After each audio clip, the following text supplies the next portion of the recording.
रामधारी सिंह दिनकर जिनके कवि हैं, उनका जन्म ईस्वीसन 1908 में और निधन 1974 में हुआ था। हिंदी के सुप्रसिद्ध कवि रामधारी सिंह, जिनका उपनाम है दिनकर, का जन्म बिहार के मुंगेर जिले के सिमरिया नामक गांव के एक किसान परिवार में हुआ था। उन्होंने प्रारंभिक शिक्षा मुंगेर तथा उच्च शिक्षा पटना में प्राप्त की। पटना विश्वविद्यालय से स्नातक की उपाधि प्राप्त करके कुछ समय तक अध्यापन कार्य किया। दिनकर जी सीतामढ़ी में सब रजिस्ट्रार और मुजफ्फरपुर कॉलेज में हिंदी विभाग के अध्यक्ष रहे। वे भागलपुर विश्वविद्यालय के उपकुलपति और भारत सरकार की हिंदी सलाहकार समिति के अध्यक्ष भी रहे थे। दिनकर जी की सबसे बड़ी विशेषता है अपने देश और युग के प्रति जागरूकता। कवि ने तत्कालीन घटनाओं, विषमताओं का खुलकर चित्रण किया है। उनकी वाणी में शक्ति है, ओज है। उनकी कविता में शोषित और पीड़ित वर्ग की व्यथा और उससे मुक्ति का संघर्ष है।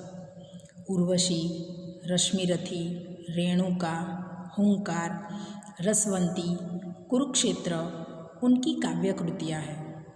उर्वशी के लिए उन्हें सन 1972 का ज्ञानपीठ पुरस्कार मिला था। संस्कृत के 4 अध्याय उनका चिंतन ग्रंथ है, जिसे साहित्य अकादमी पुरस्कार से सम्मानित किया गया। अर्धनारीश्वर, मिट्टी की ओर आदि उनकी प्रमुख गद्य रचनाएं हैं। उनका कृतित्व गुणवत्ता और परिमाण दोनों दृष्टि से विपुल है। प्रस्तुत खंड काव्यांश में रश्मिरथी महारथी कर्ण के करुण किंतु भव्य जीवन की मीमांसा करने वाला खंड काव्य है। सारे अन्यायों को सहकर कर्ण जन्मजात महानता पर पुरुषार्थजन्य महानता की विजय चाहता है। अंत में जब पांडव श्रेष्ठ के रूप में सब कुछ प्राप्त करने का प्रलोभन सामने आता है, तब भी वह अविचलित रहता है और जिसने आज तक साथ दिया उस मित्र को किसी भी मोल पर छोड़ना नहीं चाहता। कृष्ण कर्ण को पांडवों के पक्ष में ले आने के लिए उससे मिलते हैं। उस कथा प्रसंग से प्रस्तुत काव्यांश लिया गया है। यह काव्य रश्मिरथी नामक काव्य संग्रह में से लिया गया है। काव्य वैभव विलास की चाह नहीं, अपनी कोई परवाह नहीं, बस यही चाहता हूँ केवल दान की देव सरिता निर्मल, करतल से जरती रहे सदा, निर्धन को भरती रहे सदा। कर्ण क्या कहता है कि वैभव यानी धन दौलत, विलास यानी सुखोपभोग, चाह यानी इच्छा अभिलाषा, परवाह यानी चिंता व्यग्रता। कर्ण कहता है कि मुझे धन दौलत के सुखोपभोग की कोई इच्छा नहीं है, कोई परवाह नहीं है, कोई चिंता मुझे उसकी नहीं है। बस मैं तो केवल इतना ही चाहता हूँ कि मेरे हाथों से दान करने की सरिता यानी नदी, निर्मल यानी पवित्र स्वच्छ, करतल यानी हथेली, निर्धन यानी धन रहित जो कंगाल है, दरिद्र है, कि मेरे हाथों से ऐसी दान की सरिता नदी बहती रहे, स्वच्छ पवित्र मेरे हाथों से, और निर्धन यानी जो दरिद्र लोग हैं उसे भरती रहे सदा, कि उन्हें गरीबों को मैं सदा दान देता रहूँ। मुझे कोई वैभव विलास की इच्छा नहीं है कि मैं अपना धन दौलत संग्रह गरीबों में बांट देता हूँ, ऐसे मेरे हाथों से दान की निर्मल सरिता बहती रहे। तुच्छ है राज्य क्या है केशव, कि राज्य क्या है, तुच्छ है। तुच्छ यानी जिसका कोई मूल नहीं है, निकृष्ट है, क्षुद्र है। राज्य क्या है केशव यानी कृष्ण। पाता क्या नर कर प्राप्त विभव, के नर यानी मनुष्य, विभव यानी वैभव, वैभव प्राप्त करके मनुष्य क्या प्राप्त करता है, चिंता प्रभुत એટલે अधिक मात्रा में चिंता प्राप्त करता है। अत्यल्पहास, अत्यल्प यानी अति अल्प, अति वत्ता अल्प, यह संधि है कि अत्यल्प के अति अल्प बहुत थोड़ा हास्य प्राप्त करता है। कुछ चाकचिक्य, चाकचिक्य એટલે चमक चकाचौंध, कुछ समय के लिए चमक प्राप्त करता है। कुछ क्षण विलास कि थोड़ी ही क्षण सुखोपभोग प्राप्त करता है राज्य प्राप्त करके, पर वह भी यही गंवाना है कि पर वो सब भी यही गंवा कर जाना है, कुछ साथ नहीं ले जाना है, साथ में तो कुछ नहीं ले जाना। मुझसे मनुष्य जो होते हैं कंचन का भार न ढोते हैं, पाते हैं धन बिखराने को, लाते हैं रतन लुटाने को, जग से न कभी कुछ लेते हैं, दान ही हृदय का देते हैं। कि कर्ण कहता है कि मुझ जैसे मनुष्य जो होते हैं वह कंचन का भार नहीं उठाते। कंचन यानी सोना, कि सोने का सुवर्ण का कभी भार नहीं उठाते। पाते हैं धन बिखराने को, कि धन किस लिए प्राप्त करते हैं, तो सबको देने के लिए, अपने लिए नहीं। लाते हैं रतन लुटाने को, कि जब रतन हीरे मोती धन दौलत जो प्राप्त करते हैं वो भी दान देने के लिए, लुटाने के लिए, यानी सबको बांटने के लिए। जग से न कभी कुछ लेते हैं, कि दुनिया से संसार से कुछ नहीं लेते अपने लिए, सिर्फ अपने हृदय का दान दुखियों पर दया करके करते हैं। प्रसादों के कनकाभ शिखर होते कबूतरों के ही घर, महलों में गरुड़ न होता है, कंचन पर कभी न सोता है। प्रसाद, प्रसाद यानी देवताओं या राजाओं के महलों को प्रसाद कहते हैं, प्रासाद। तो कनकाभ यानी सोने से बने, स्वर्णिम आभा वाले, सोने की चमक वाले, कि जो ये प्रासाद होते हैं देवों के घर, राजाओं के घर, जो स्वर्ण मंडित होते हैं, वो स्वर्णिम शिखर कबूतरों के ही घर होते हैं, कि उसमें तो कबूतर निवास करते हैं।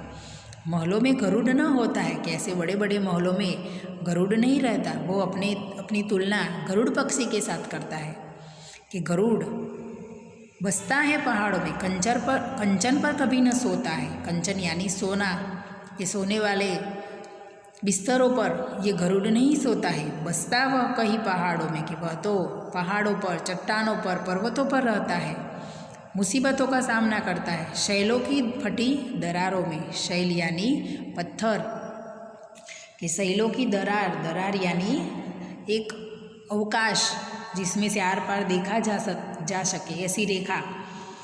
तो पर्वत चट्टानों पर वह रहता है, पहाड़ों पर बसता है, वह मुसीबतों को सहन करता है।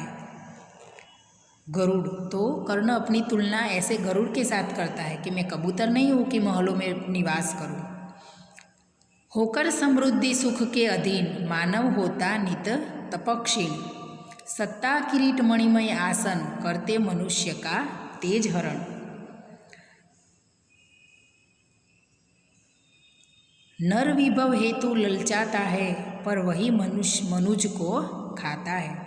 कि कर्ण कहता है कि धन दौलत के सुख का गुलाम बनकर मनुष्य अपना तप तेज खो देता है। तपक्षीण, तपक्षीण એટલે प्रभावहीन हो जाता है, ये समृद्धि सुख का अधीन होकर, उसमें फंसकर।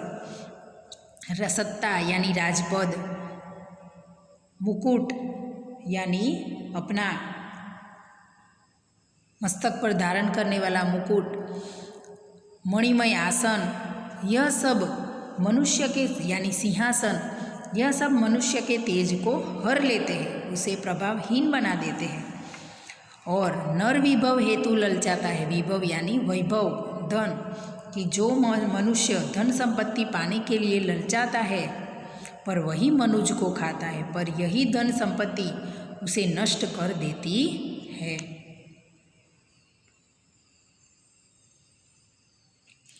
चांदनी पुष्प छाया में पल नर गले बने सुमधुर कोमल, पर अमृत क्लेश का पिए बिना आतप अंधड़ में जिए बिना। वह पुरुष नहीं कहला सकता, विघ्नों को नहीं हिला सकता। विघ्न यानी बाधा। पुष्प छाया यानी फूलों के बिछौने, फूल वाले सुंदर कोमल, तो क्या कहते हैं कि चांदनी और फूलों की छाया में यानी अत्यंत सुख सुविधा में जो पलकर मनुष्य बड़ा होता है वह सुंदर और कोमल भले बन जाता है, परंतु क्लेश यानी कष्ट के कष्टों का अमृत पिए बिना धूप और आंधी में अंधड़ आतप यानी धूप, अंधड़ यानी आंधी के धूप और आंधी सहे बिना न वह पुरुष कहला सकता है और न विघ्नों को पार कर सकता है। कि मनुष्य कोमल बिछौने पर सोकर कोमल बन जाता है, मधुर बन जाता है, मगर कष्टों को सहन करे बिना, आंधी और तूफान को, तेज धूप को सहन किए बिना वह पुरुष नहीं बन सकता, वह विघ्नों को नहीं हिला सकता, यानी विघ्नों को दूर नहीं कर सकता। उड़ते जो झंझावातों में, पीते जो वारी प्रपातों में, सारा आकाश अयन जिनका, विषगर भुजंग भोजन जिनका, वे ही फणिबंध छुड़ाते हैं, धरती का हृदय जुड़ाते हैं। झंझावात यानी वर्षा सहित तीव्र आंधी, वारी यानी जल पानी, प्रपात तो पहाड़ या चट्टान का खड़ा किनारा, तो अयन यानी गति, चाल, पथ, गमन, विषगर विष यानी गरल, जहर, भुजंग यानी सर्प। तो इसमें कर्ण कहते हैं कि जो आंधी तूफानों में उड़ते हैं, प्रपातों यानी झरनों का पानी पीते हैं, सारा आकाश अयन जिनका यानी सारा आकाश वो घूमते हैं, और विषैले सांप ही जिनका भोजन है, ऐसे गरुड़ ही सांप के बंधन को, कि फणिबंध यानी सांप का बंधन, ये सांप के बंधन से छुटकारा दिलाते हैं और धरती के हृदय को शीतलता देते हैं, धरती का हृदय जुड़ाते हैं, यानी धरती को शीतलता देते हैं। मैं गरुड़ कृष्ण, कर्ण क्या कहते हैं कि मैं गरुड़ हूँ, मैं पक्षीराज, सिर पर न चाहिए मुझे ताज, कि मुझे मुकुट की कोई आशा नहीं है, मैं तो पक्षीराज गरुड़ हूँ। दुर्योधन पर है विपद घोर, कि दुर्योधन पर आपत्ति विपत्ति, घोर विपत्ति, भयानक विपत्ति आ पहुँची है, सकता न किसी विष उसे छोड़, कि कोई विष कोई जहर उसे छोड़ नहीं सकेगा। रणखेत पाटना है मुझको, रणखेत यानी युद्ध क्षेत्र, कि रण युद्ध क्षेत्र में उतरना है मुझको, अहिपाश काटना है मुझको। अहिपाश यानी सांप का बंधन, फणिबंध, जो दुर्योधन पर विपत्ति आ पहुँची है उसके रूप में कहते हैं कि हे कृष्ण, मैं ऐसा ही गरुड़ पक्षी हूँ, मुझे अपने सिर पर मुकुट नहीं चाहिए।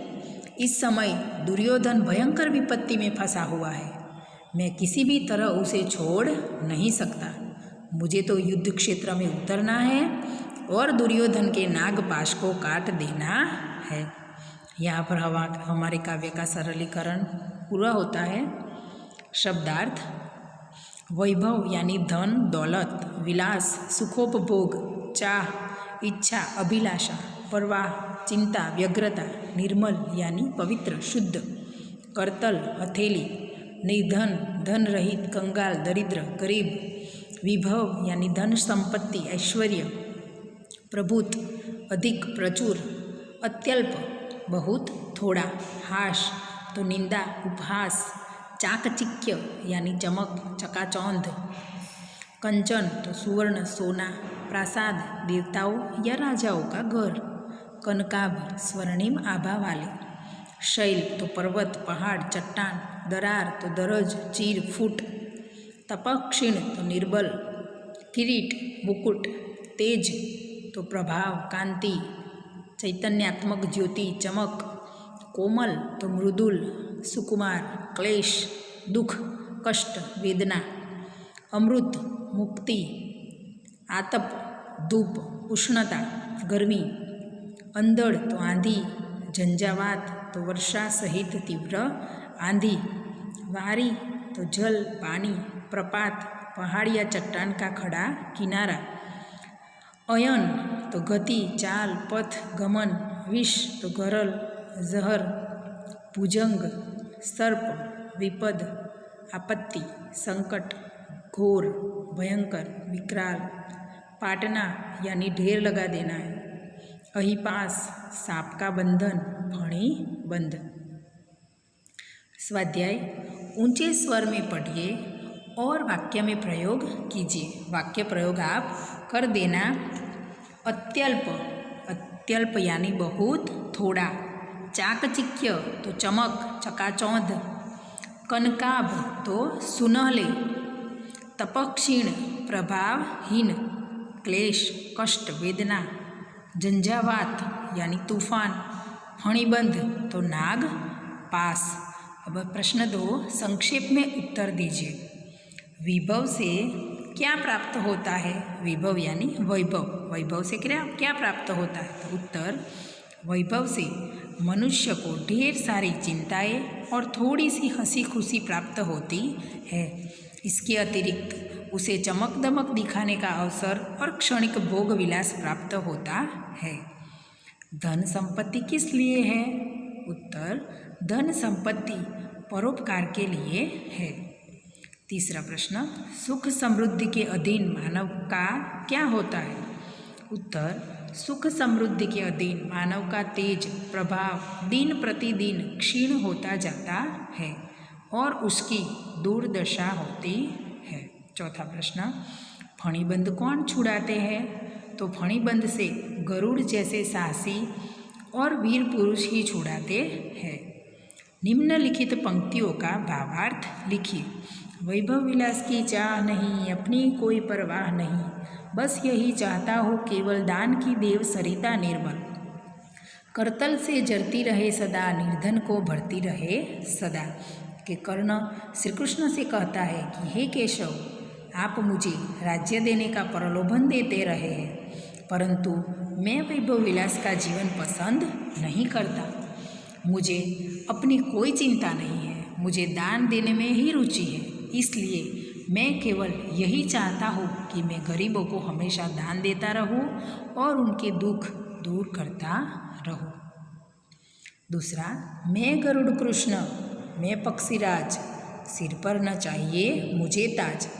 दुर्योधन पर है विपद घोर, सकता न किसी विष उसे छोड़। रणखेत पाटना है मुझको, अही पास काटना है मुझको।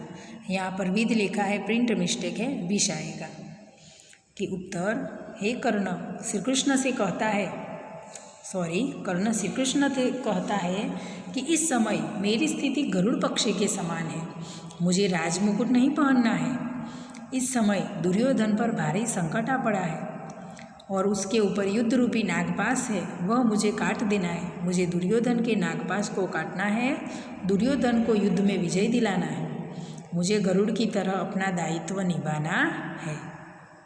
प्रश्न 4 कर्ण की अभिलाषा। कर्ण क्या चाहता है? तो कर्ण दानी पुरुष है, वह प्रतिदिन जरूरतमंद लोगों को दान देता है। उसे राज्य पाने की कोई इच्छा नहीं है, वैभव पाकर भोग विलास में जीना उसे स्वभाव के विरुद्ध है। वह दयालु और उदार वृत्ति का है, गरीबों के प्रति उसके मन में करुणा है। उसकी यही अभिलाषा है कि वह अपनी दान वृत्ति से निर्धनों का दुख दूर करता रहे।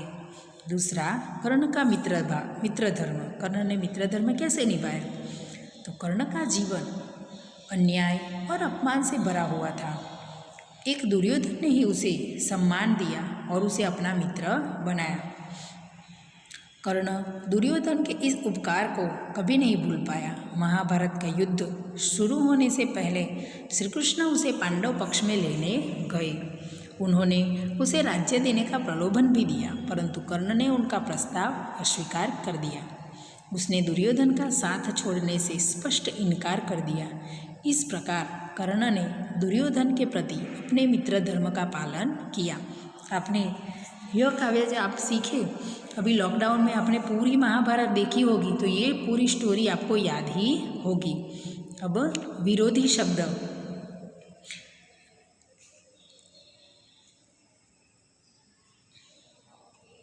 जैसे कि निर्मल, तो निर्मल का विलोम शब्द है मलिन।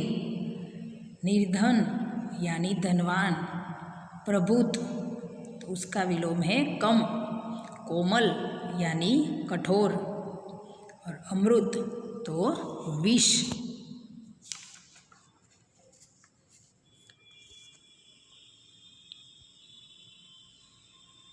प्रश्न छे, निम्नलिखित शब्दों के समानार्थी शब्द कोष्टक में से ढूंढकर उन शब्दों का वाक्य में प्रयोग कीजिए। वाक्य प्रयोग आप खुद कर देना। सुखोपभोग, सुखोपभोग का समानार्थी शब्द क्या होगा? तो विलास। हथेली, हथेली यानी करतल। प्रचुर तो प्रभुत। दरज तो दरार। आंधी, अंधड़। पानी तो वारी। गरल तो जहर, विष। और चट्टान तो शैल। अब प्रश्न 7, अंदाज अपना अपना कि पहला, यदि कोई ज़रूरतमंद इंसान आपसे मदद मांगे तो आप क्या करते हैं? तो यदि कोई ज़रूरतमंद इंसान मुझसे मदद मांगे तो पहले मैं उसकी ज़रूरत के बारे में पूछूंगा।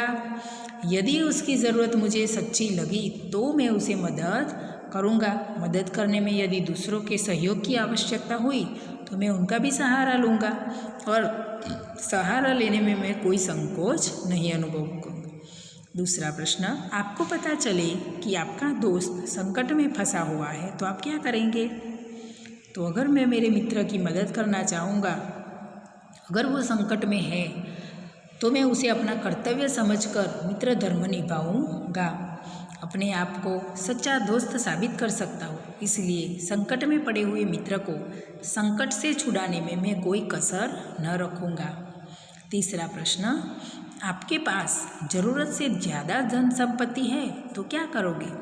तो अगर मेरे पास ज़रूरत से ज़्यादा धन संपत्ति हो तो मैं उसका उपयोग दूसरों गरीब ज़रूरतमंदों को मदद करने में करूँगा। मैं अनाथ आश्रम में, गौशालाओं में जाकर उसे दान दूंगा। प्यासों के लिए प्याऊ बनवाऊँगा। गरीबों को अन्नदान दूंगा, कपड़े दूंगा। इस तरह अपने पास ज़रूरत से ज़्यादा धन संपत्ति होने पर मैं उसका उपयोग दूसरों के दुख दूर करने में करूँगा। यहाँ हमारा चैप्टर 4 कर्ण का जीवन दर्शन पूरा होता है।